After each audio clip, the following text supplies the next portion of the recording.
环球大战线深入世界最前线，全球各地观众朋友，大家好，我是叶思密，我们欢迎陈立伟、蔡正元、蔡委员。思密好，大家好。国际情势专家赖岳谦老师。主持人好，观众朋友大家好。陆军退役少将李正杰将军。思密好，各位观众大家好。好，观众朋友，今天持续来关心在中日的这一场争议，琉球地位现在再次的被点火，中国大陆这一回亮了史料，日本则是急着跳脚做反击。今天我们会从几个观点来做出发，包括了整个黑帮渗透的疑云，再加上军事堡垒加速，中日这一场冲突全面升温。今天的3个火线话题会请来宾来帮我们做解答。首先，中国大陆这一回拿出的是名誉琉球国王社重新打了历史战，北京对日本现在是释放主权的最后通牒警告了吗？第二件事情来看到，日本现在惊爆出来是中国大陆是否有利用黑帮渗透在冲绳搞认知作战呢？到底日本的指控是真情报，还是东京借此要压制琉球的独立呢？最后我们也会来从军事面，请将军帮我们看到，日本现在在打造的是西南诸岛的堡垒群，全面在加速的建设当中，包括了今天会关注的几个大岛军事化都在做。日本是剑指中国大陆吗？解放军接下来会如何的反击？今天就这些议题，我们都会一次的来做关心。我们要赶快来看到的是最新消息，日本首相高市早苗的台湾有事论推向了中日之间的外交冲突，现在爆出的说，真正的引爆点不是在台湾，而是在琉球地位重新被点火。这一回的争议就在于一场展览，我们要来看到，这是来自于新华社的报道。中国大陆的大连的旅顺博物馆这一回展出了这个展示，名誉琉球国王社引起了各方的关注。他们的这个副馆长是这样说的，他说这样子的一个这道的社谕揭示的就是说，琉球曾经是中国大陆的藩属重要的史实，为日本对琉球侵略的历史也提供了一个重要的一个验证。也就是说，琉球它有明确的指向说它是宗主国跟藩属跟中国大陆藩属之间的一个关系。那针对这样子的一个说法，日本的内阁当然很生气的回呛说，他们不会对中国大陆的任何的评论发表任何的回应，因为他说冲绳本来就是日本领土，这一点不可置疑。好，节目一开始要请教委员来帮我们特别看到中国大陆这一次展示出的名誉琉球国王社有什么样历史意义，能够在琉球独立上面的议题对日本施加多大的压力？委员。到了2次大战的结束的那一天，就是1945年8月15号那一天，中国从来没有一个政府承认琉球是日本的领土 ，never。从清朝到中华民国，到中华人民共和国，没有人承认过琉球是日本的领土，这是一个关键。那证据在哪里？证据就是当中华民国从1945年开始统治台湾的时候，做了一件很重要的措施。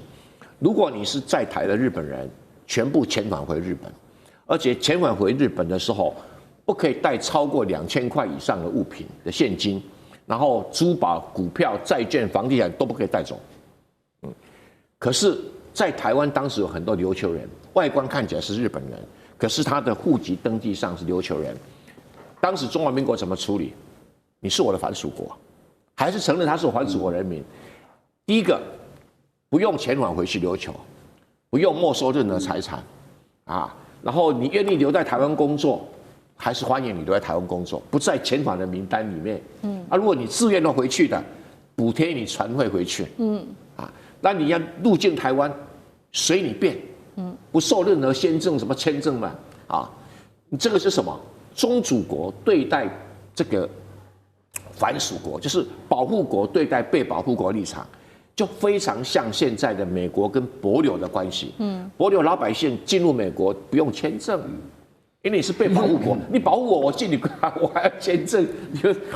这个说不通嘛。那中国对琉球是这个态度，那到了中华人民共和国有没有改变？我不是很确定，但是我知道在中华民国政府时代就是这样对待琉球。清政府从来没有承认过琉球是日本的领土，还是一再以所谓的藩属国。当然后来。这个琉球最早被日本的诸侯叫岛津藩并吞的时候，是改向岛津藩称臣，但岛津藩很贼，你跟中国称臣，我没有意见，继续，但是你要跟我称臣，为什么？因为当时要跟明朝贸易是要有朝贡关系才能够贸易。所以琉球就借着跟中国的朝贡关系，大做中国生意，不受日本的锁国政策的影响。岛津藩就利用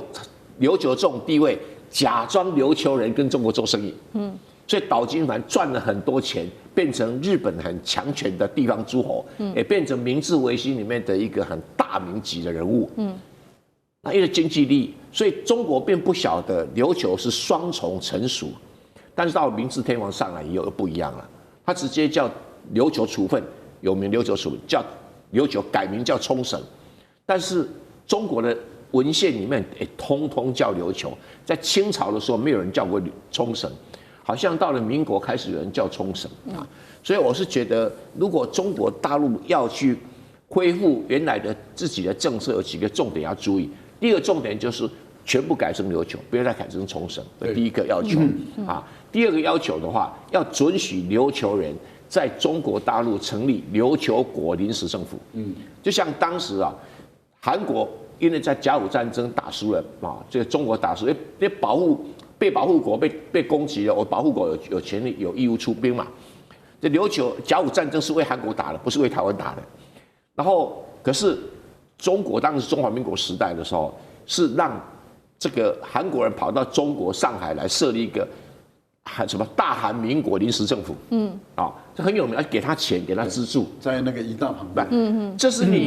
你这个当藩属国被人家侵略，被人家打垮了，你没有能力去帮忙。那你就要允许他们的人在你的国土里面成立这种临时政府，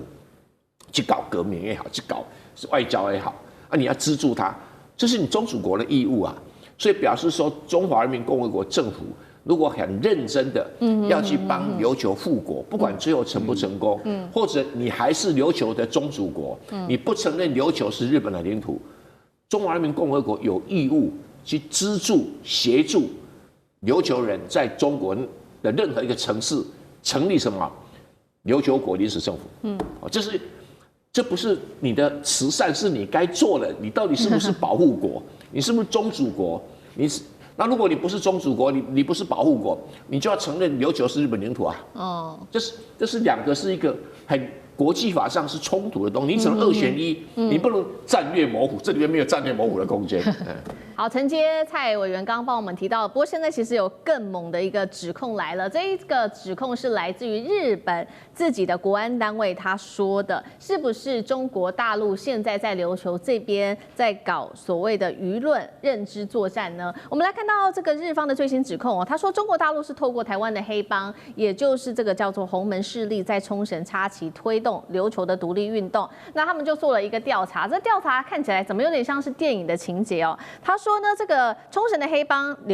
续留会干部先跑来台湾，当时呢是和台湾的竹联帮的大佬，也就是统促党的总裁张安乐碰面之后，他们后来又发现了说，其中一名这个续留会的干部竟然是洪门他们在日本组织华松山的领导人，所以他们认为说，是不是这个续留会早就已经被中国大陆吸收了？那简单来说，日本针对中国大陆的怀疑就是他怎么样运作的呢？他就是透过台湾的黑帮，然后呢以毒品的这个利益来利诱包括了整个续留会的成员，并且提供这个续留会相关的资金，让他们可以去做更多的掠夺性在冲绳当地的投资，然后呢再给他们这些假讯息去喂养当地的这个琉球的民众进行渗透跟认知作战，这是日方的说法，目的就是要破坏美日同盟在冲绳这边的部署。日本针对中国大陆的指控，这可信度到底有多高？还是他们有想要抹黑琉球的独立运动？赖老师怎么解读？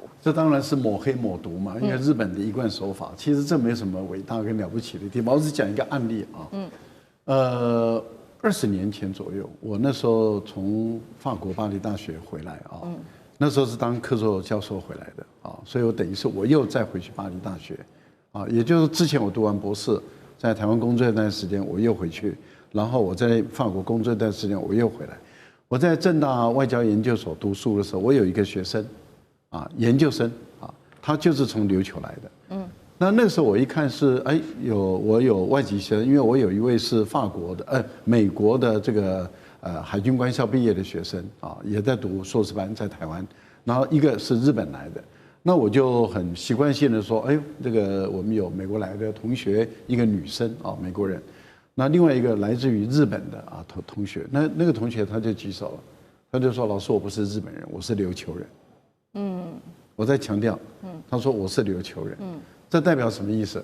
代表事实上是道地的琉球人，他清楚的知道他不是日本人，他是琉球人。琉球国是被日本人并吞的，而且是非法并吞的。当时美国的这个海军官校的毕业生，那位女军官上尉吧，她也在那边听啊，她也没有意见啊。这代表什么意思？我讲这段话的意思，也就是说，事实上。琉球国它一直存在，而且它是中国的藩属国。我想这次在大连展示出来的琉球国王的这个国王赐，其实就是讲明了，就是它就是藩属国。到满清的时候也延续的明王朝时代，这都没有问题。美国在当时也有派，就是美国独立建国之后。美国在亚洲也有派一位总领事驻守在琉球国，所以美国知道日本国是日本国，琉球国是琉球国。可是因为琉球国比较小，所以他没有派大使，他只派到总领事级，而派到日本的是大使级的。那就代表什么？美国他承认，他知道琉球是一个独立的国家，是一个王国。后来是被日本非法的并吞。好，我讲这样的一个历史事实就是。琉球是被日本非法并吞，所以在1972年，美国结束对日本的统治之后，把统治权交还给日本人的时候，琉球并没有交给日本人，琉球只是委托日本代管而已。日本无权利在琉球建立县，建立冲绳县，这事实上也是国际法的规定，日本是违法的，所以日本不拥有琉球，这是第二个。第三个，就我还记得我在学生的时候，在台湾，应该在读研究所，我在台北市的罗斯福路，靠中正纪念堂附近，那时候有一栋大楼，这栋大楼有一次我进去的时候，还看到琉球国王的办事处在那边，那而且还看到他们的旗子，我印象很深刻，所以我记到现在。这代表什么意思？这代表在我们台湾蒋介石、蒋经国时代的时候，琉球国的彝族，他的王族还在台湾。所以日本人知道嘛？日本人知道他是非法占领琉球，所以当琉球国被重新提起来的时候，他根本没办法回答嘛。他说：“我不回答这个问题，不回答，对，你没有资格回答嘛，不是你的，你是非法占领，应该吐回来，让人家恢复地位吧。”好，一方面中国大陆借由这一次重新再一次的叙述这个历史，让大家知道这个琉球的地位；另外一方面，大家也在看说，为什么现在整个冲绳成为中日的攻防重点哦？那现在指向的就是因为在这边正在加速的它的军事还有基础建设的这个建设，包括在日本在西南方向的军事基础建设正在全面的快速的提升当中。这是来自于特别我们看到央视曝光的最新的航拍。看到了说，自卫队在这个奄美大岛，还有包括了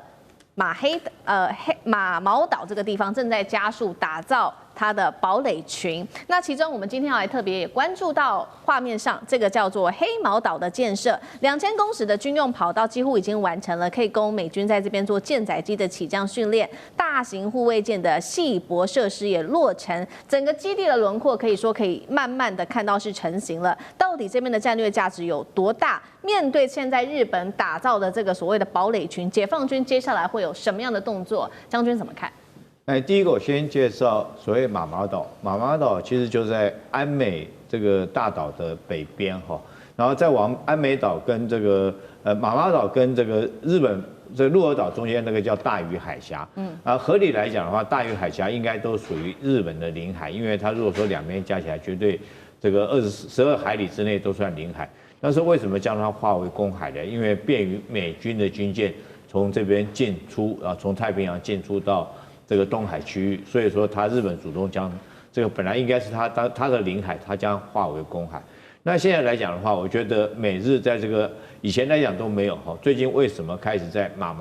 毛岛这个地方建立军事设施？第一个当然大陆解放军很明显的，它055大区经常从它自己划定的公海，就是大隅海峡从这边这个进出哈，对日本来讲的话，南边的守卫构成很大一个防守的一个压力，所以它必须要在这边建立军事基地，有效管控大隅海峡，这是它第一个。第二个目的来讲，我觉得他说改成这个训练航母舰载机起降的训练来做这个作用来讲的话，这根本就是骗人的一个说法。哦，在军事上面来讲的话，他如果说他可以利用这个鹿儿岛把这个马毛岛当做鹿儿岛的前沿基地，把马毛岛当做支援这个安美大岛的一个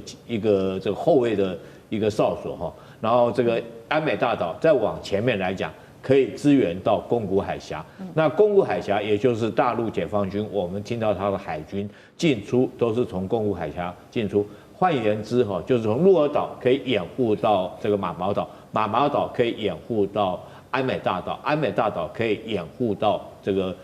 宫古海峡的作战。所以这一连串的操作下来，很明显的就是要围堵中国在这个解放军从这个第一岛链中间宫古海峡穿出。是，我想这事情如果说学军事的人，应该都可以看得出来，也都明白这个道理。可是现在来讲的话，对大陆来讲的话，他们尔后要发展海权呢，事实上以前来讲他们是陆权哈，大概他的军事实力只限于陆上，海军的实力不强，空军的实力也不强。所以日本跟美国不把这几个岛的军事建设当作一回事，也就重点不是放在这边。但是最近他们有敢于中国，不管是海军来讲，我们想说这个军舰成军跟下饺子一样快哈，空军来讲也发展到歼20，甚至于轰6战机可以携带导弹。对日本跟美国第一岛链的防卫哈，这个压力是倍感3重。在这种状况下，他们必须要加强这几个岛的军事建设，才能够有效的这个围堵中国哈。可是中国来讲，也不是昔日的无下阿蒙，他现在军事实力也慢慢强大。那他已经从陆权走向海权的时代，他未来要走向海权，势必要通过宫古海峡。如果要通过宫古海峡，在这个地方你加强军事设施，我想解放军未来可能几个动作。第一个来讲的话，会这个监视对这几个岛加强军事情报的收集跟监视，掌握到你所有进度，也掌握到你军事设施部署的确实位置，然后将你标定好。那如果说一旦真的是双方在此地开战的话，我想解放军有这个实力，在第一时间将这岛上的军事设施彻底的摧毁。哦，好，谢谢厉将军。那我们休息一下，马上回来。地缘政治、美中之争、战略价值、强权崛起、小国生存。